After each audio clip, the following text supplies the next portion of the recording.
Long ago, in a land where mountains kissed the clouds, there lived a fairy named Alara, who had wings made of parchment and sparkles of ink in her hair.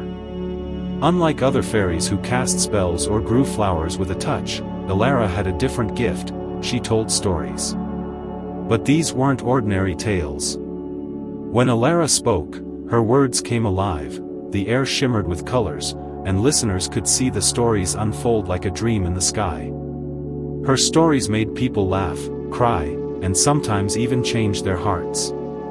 Alara lived in a glowing tree at the edge of Whispering Forest, but she never stayed in one place for long. Every moon cycle, she flew from village to village, spreading joy where sadness had settled, and wisdom where pride had grown. One day, she came to the gloomy village of Grimsbell, where no one smiled and children had forgotten how to imagine. The grown-ups believed stories were foolish and only hard work mattered. Alara sat in the town square and whispered to the wind. "Come gather, come near, for a tale is here." At first, no one listened. But a little boy named Finn came close and sat by her side. "Are you a real fairy?" he asked. "Only if you believe," she smiled. She told him the story of the lonely moon, who felt forgotten until a small owl sang to it every night, teaching that even in silence, we're seen and loved. As she spoke, silver moonlight wrapped around them, and Finn's eyes sparkled. The next day, Finn brought 2 more children. The day after that, 10. Soon, the whole village gathered each evening, hungry for the stories Alara wove into the air. But not everyone was happy. The village mayor, a stern man with a square beard and no time for nonsense, banned Alara from telling stories. "Stories don't build houses or plant wheat," he roared. "But they build hearts," Alara gently replied. Still, she obeyed and flew away, leaving behind only silence. That night, something strange happened. The village became so dull that even the stars refused to shine.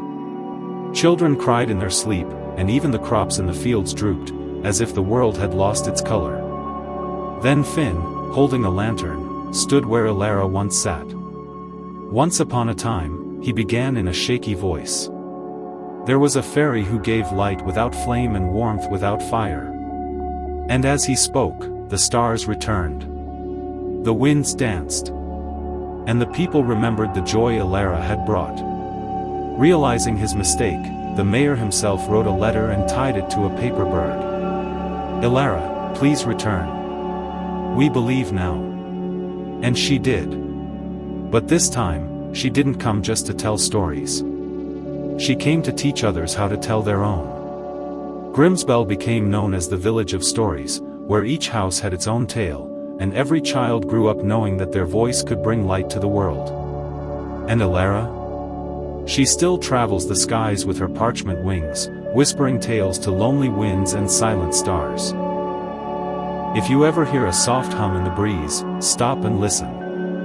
It might just be Alara, telling her next story.